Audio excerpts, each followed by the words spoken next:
Hello, everybody. Hey, you good people out there. I'm excited. I want to hop in here real quick. Sometimes I do things unplanned a lot lately. I've been trying to lead my life more wild. So I just wanted to pop in here, even though I didn't have it planned, and share a few tips with you about the process of a homeschool unit study. And I have a way that I remember it, and it's called ISIP. And I'm going to explain it to you because sometimes understanding the process helps you to break it down into manageable chunks. But first, I'm Tina Robertson. I homeschool at Tina's Dynamic Homeschool Plus. I know, I always say it's a long website. What can I say? All those words were real important to me. My Facebook page is How to Homeschool Easy, and I have a closed group, Homeschool Dynamics by Tina Robertson. Let me explain first about unit studies. That's not the way I started out. And if any of you know me for any length of time, you know that I prefer things much more organized, and I love checking off lists like I'm getting something accomplished. But what I realized is sometimes that's not real fun. We can check off lists, but only if the information is inspiring to us or to our kids, right? That's really how I like to do lists. So I started off, like a lot of homeschoolers, with a boxed approach. Then I went to a classical approach.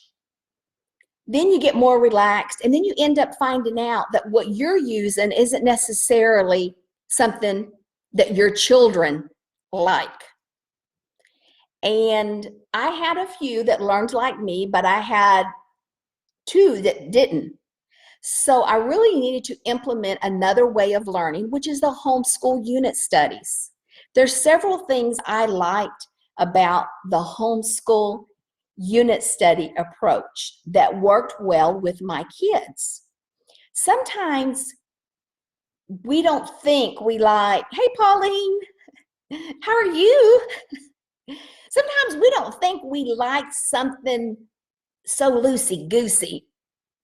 You know, when we start homeschooling, we get something so rigid. We think we're really going to accomplish something that way. We don't really realize curriculum doesn't teach anything. It's the way we teach. It's teaching to our child's learning personality, the way that they learn that's inspiring, that makes our journey different than other people's journey. So that's why I came across the homeschool unit study approach. And at first, it didn't feel too good because it was just a little too loosey-goosey. I know it's crazy because we always want more freedom. Then when we get it, we kind of think, I don't like this. But that's why I want to share my process of the unit study approach, because I do like things presented in an organized way. And for goodness sakes, we have to have some way of organizing information so that we're not all over the place or we don't overwhelm our kids. Because if you think about it, unit studies is really a mastery approach to any topic. And it feeds the kids that have passions, that are intelligent, which is a whole lot of our homeschool kids. Yep. I don't care what learning differences they have, because they have time to be creative and learn in a relaxed environment. It really feeds the way that they need to learn. So that's why I jumped into homeschool unit studies. Now, let me just give a little brief definition of what they are, and then I'm going to go on to explain what ISIP is. That's the process. After I've created so many unit studies, I realized I can give it a name to remember, and I want to share that little tip with you. Okay, but first, let me explain what is a homeschool unit study for those that may not know. Okay, homeschool unit study is to take any topic that a child wants to learn and then study it and then see where it meets the subjects. Now just think about that. Way back in the day, there just wasn't really a lot of curriculum. Children were just educated with what they had. And then when you look back, you realize they learned math, they learned science, they learned history, hands-on, and they learned valuable life skills, and they learned how to think critically and take care of themselves, right, as adults.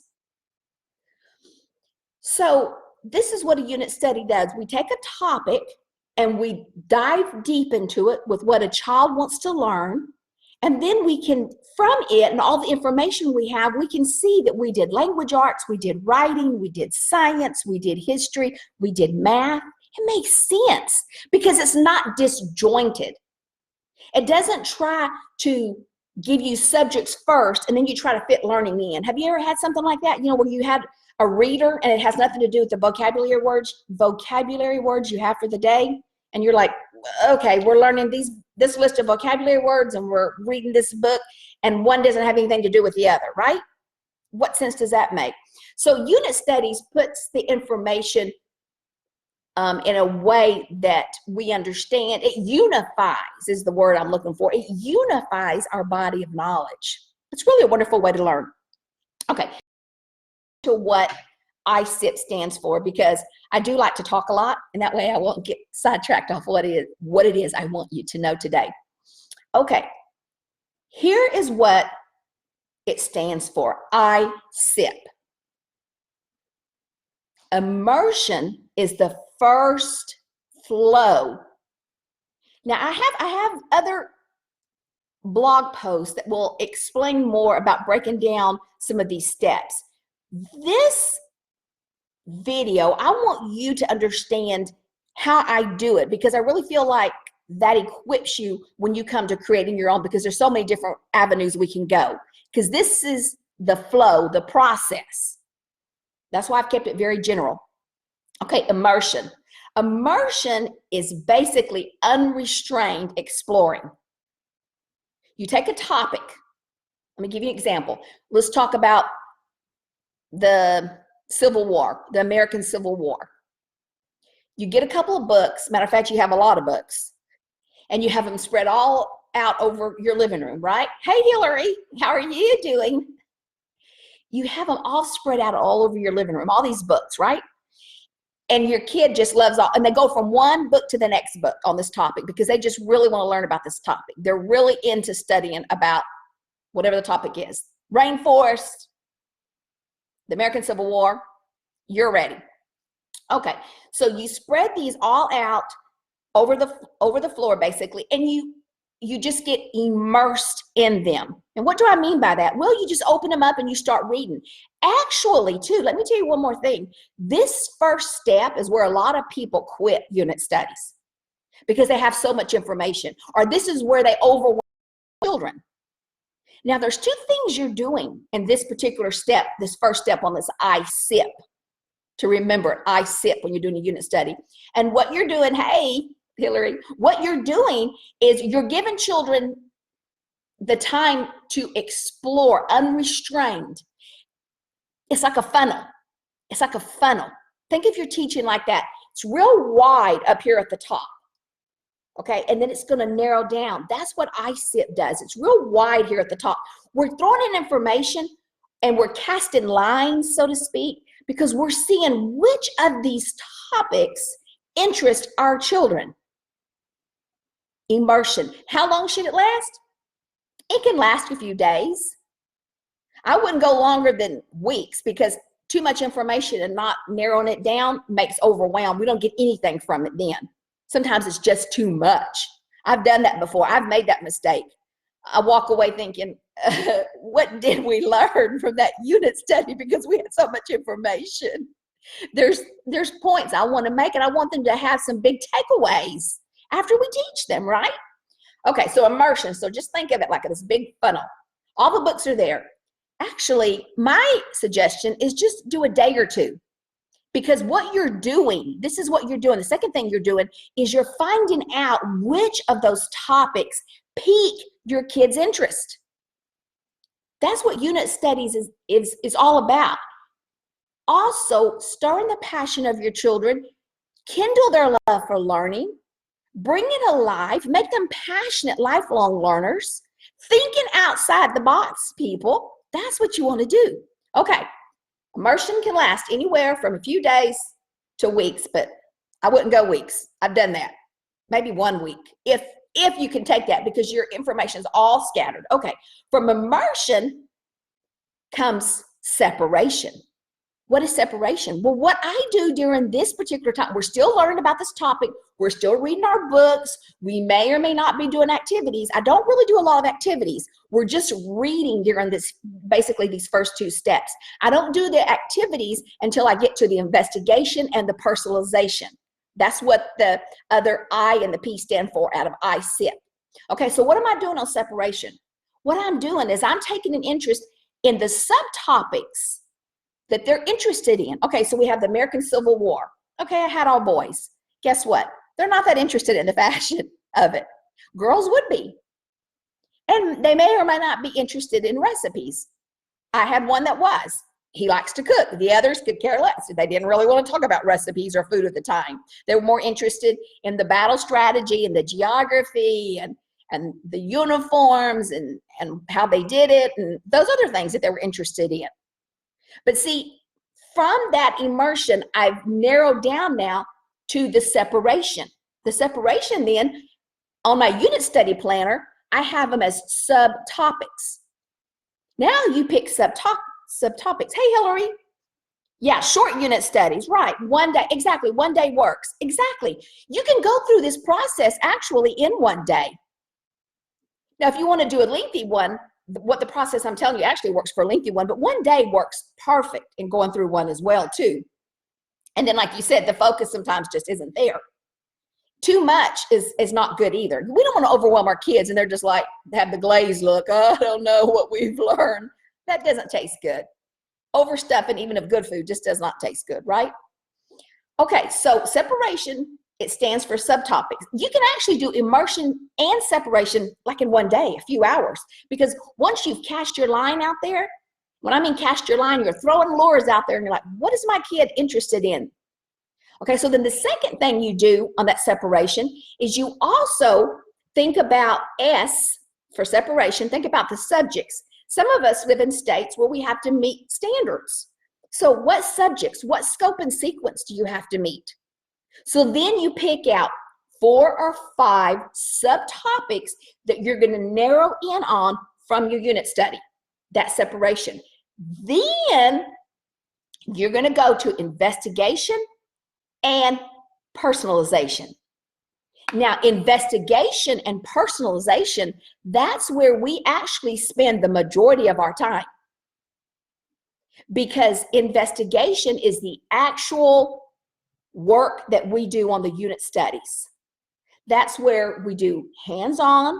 That's where I'll ask for some narration. I might ask for copy work, writing, an essay. It depends on their age. But see, now I've made a direct correlation from the work that I want them to do to the subtopic and the subject they like. And I've also included things I want them to go over. When we did our FBI unit study, that was a high school unit study.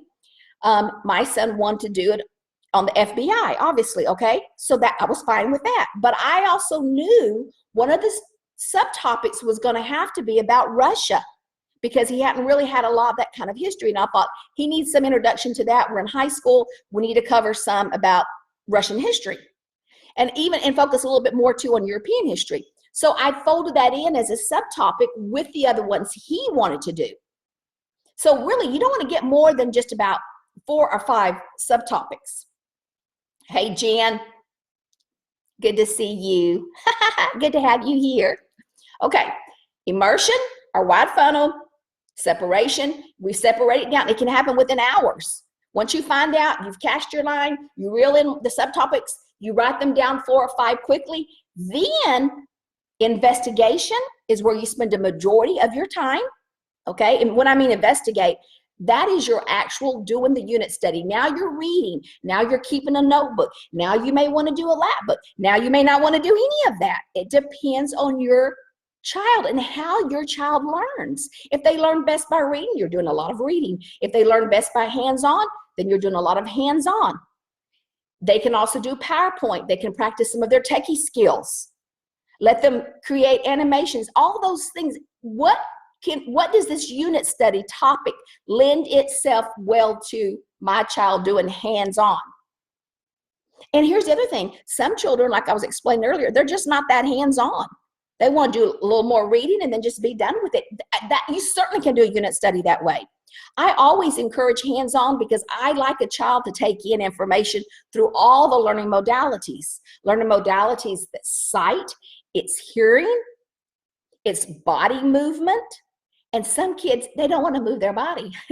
Some kids don't want to listen. Some kids just prefer something visual. But as teachers, we really help our child when we give him a well-rounded out education when it comes to the learning modalities. He can take in information through many different senses and ways. That's what we want to do. So the point I'm making to all that is, yes, do the way they dominantly like to learn, but throw in a little bit of things to round them out so they get a little bit stretched out of their comfort zone. They really will like that.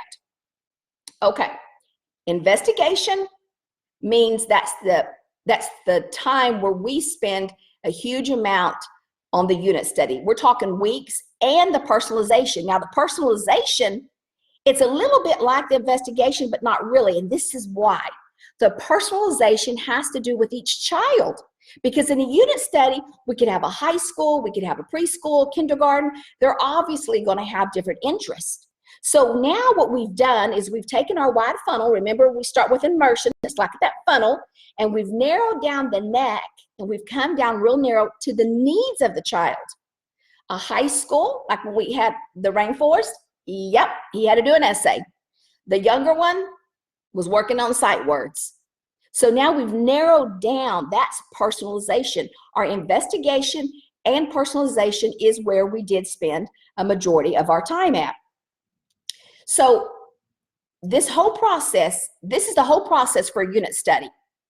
It could take anywhere from a week to 2 weeks, however long. We usually didn't spend, well, some unit studies we'd spend longer than 2 weeks because I had to tell my kids, let's go on, we're done with this, move on. But most of them were about 2 weeks. And again, like I said, some topics, they just were not ready to move on. They kept me 3 or 4 weeks, even 4 weeks. I was done. They weren't done, but I was done with studying it. But if you remember the ISIP, it's such an easy way to understand the flow of a unit study. Yes, I can share steps with you. Yes, I can say do this and do that. But here's the point.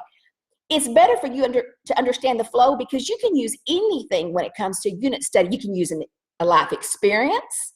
You can use a travel brochure.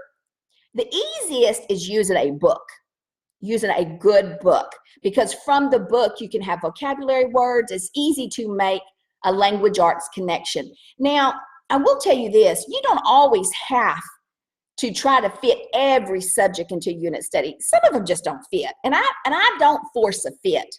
I don't encourage you to force a fit if a subject doesn't fit. But when you understand the process of ISIP, immersion, separate those topics, find the subtopics, narrow them down. If you don't do the separation and you go straight from immersion into the investigation, you have too much information. They lose focus, like Hillary was saying. You know, her son loses focus. It's true. They lose focus. They don't get anything from it. It's too much. It's overwhelming. It's too much for me. And kids don't like that either. Okay, so you do need to go from immersion to separation, investigation, personalization, ISIP. That's the funnel of a unit study. Now, when you understand that process, then you realize I can take any book and do this. You start with all your resources.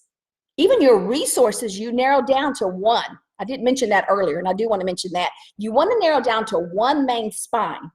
Why? Because you'll have 10 books you're trying to collect information from. I've done that before. That ain't easy. Don't do that.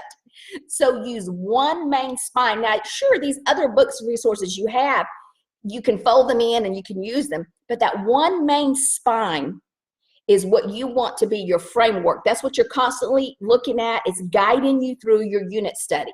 And then of course, other books I had were about subtopics that interested my son, because remember I told you they weren't interested in fashion, they weren't interested in food. Only one of them was interested in recipes when we did the Civil War. So you want to put the subtopics to what they're interested in, just like we did our FBI unit study. After we said FBI, you have to narrow it down some more to the separation. That way, it brings the overwhelm kind of in control. Then you spend a lot of time on investigation, and the investigation is the part where they're actually studying. They're learning. You're doing the hands-on. These are your daily lesson plans, if you will. This is where you actually spend the longest time in your unit study because you're investigating. And the personalization is you bring it, investigation and personalization actually are kind of happening kind of at the same time too, because you're also narrowing down the subtopics. This child may be interested in these two subtopics, and this one may not be interested in subtopics. So you're narrowing down to each individual child, as well as the subjects, and to meet the needs if you have any, state laws that say, hey, you have to cover these subjects, okay? So that's what I wanted to share with you real quick today. My unit study planner does that. I also have an example, I can share it here on the post too, of how I took a big, thought, if you will. And when I mean big thought, I mean it's general in the sense, it probably was a big thought. I might have felt like it was a small thought at the time, but I took a big topic that's general, and you think, where do I start with this? And then I narrowed it down, and even further than that on my unit study planner. That's why my unit study planner is so different. It's just not a bunch of general blanks. That's not helpful. It wasn't helpful to me. I told you I like to cover things in order, a little more sequential. I like you to be armed with a lot more of the how-tos when it comes to the details. So I'll show that to you when I finish here. But anyway, that's it, guys. I just want to pop in here and share the ISIP. If you have any questions, I can answer them too. I know this wasn't planned, but lately I've been doing a lot of unplanned posts, and it's actually kind of nice because I've never lived that wild. I've always been so planned when I do things, and it feels good to live a little wild, have a knee-jerk reaction, and jump in here in the group with you. Okay, y'all all have a super day. Bye.